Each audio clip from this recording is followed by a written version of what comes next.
Trouver de l'emploi, c'est le premier souci de toute personne en âge de travailler ou après les études. Mais une fois dans le monde du travail, l'on se voit confronté à d'autres réalités. Il y a parfois d'autres tâches à remplir, autres que celles liées au profil.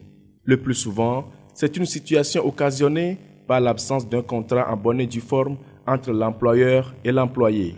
Or, il se trouve que le contrat s'avère indispensable avant l'embauche, ce qui permet de situer chacun devant ses responsabilités. Le contrat est très important, en ce sens que le contrat détermine le cadre et les conditions des rapports de travail entre l'employé et l'employeur. Un contrat de travail, c'est un accord. À travers cet accord, cet engagement, une personne physique décide de mettre sa force de travail, son intelligence, au service d'une autre personne. Et en contrepartie de cela, l'autre, appelé employeur, lui donne une rémunération. Contrat écrit et contrat verbal, voilà les deux formes de contrat reconnues par le Code togolais du travail. Ceci étant, l'absence d'un papier signé entre l'employeur et l'employé n'est forcément pas synonyme d'absence de contrat entre les deux parties. Comme le taux de chômage est ambiant, on est en train de chercher le travail. Dès qu'on trouve du travail, on ne se soucie même pas du contrat qui doit être signé. On commence à travailler sans aucune base. Parfois même le salaire, ce n'est qu'à la fin du mois qu'on négocie le salaire. Ce qui en réalité constitue une violation de la législation du travail. Mais ça ne veut pas dire que vous avez commencé à travailler, il n'y a pas un papier, alors il n'y a pas un contrat entre vous.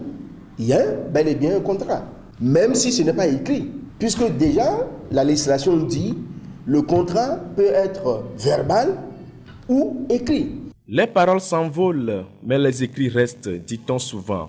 Même avec des contrats écrits, la direction du travail et des lois sociales dit enregistrer toujours des conflits. Et face à cette situation, inspecteurs du travail et syndicalistes se demandent ce qu'il en serait si le contrat n'était même pas écrit. Alors, il est conseillé de toujours passer par un contrat écrit. On conseille effectivement aux gens, mais il y a aussi des obligations légales. Il y a certains contrats qui obligatoirement doivent faire objet d'écrit. Il est conseillé que même si le contrat n'est pas à durée déterminée, que cela fasse l'objet d'un écrit. Et en cas de difficulté, il est plus facile de faire des vérifications. Au-delà des formes écrites et verbales du contrat, le Code du travail reconnaît également deux types de contrats. Comme le terme l'indique, lorsqu'on dit contrat à durée déterminée, ça veut dire que la durée des rapports de travail est bien limitée dans le temps.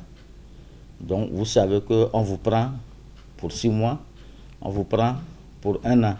On vous prend pour 2 ans. Maintenant, de l'autre côté, lorsque le contrat est à durée indéterminée, ça veut dire qu'en principe, quand on vous prend, et si tout va bien, vous êtes là jusqu'à votre retraite. Le licenciement ou la rupture de contrat est l'un des conflits les plus récurrents devant les tribunaux. Et sur ce point, la législation est claire.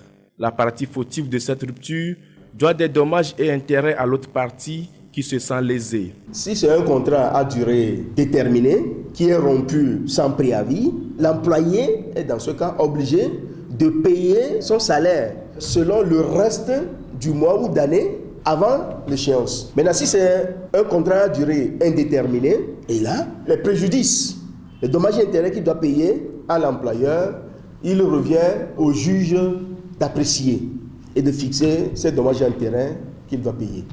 Et c'est vice-versa. Le contrat de travail est le fondement de toute relation professionnelle. Alors, aucune des deux parties n'a intérêt à le traiter avec légèreté, vu qu'il sera le seul et le véritable témoin en cas d'éventuel conflit.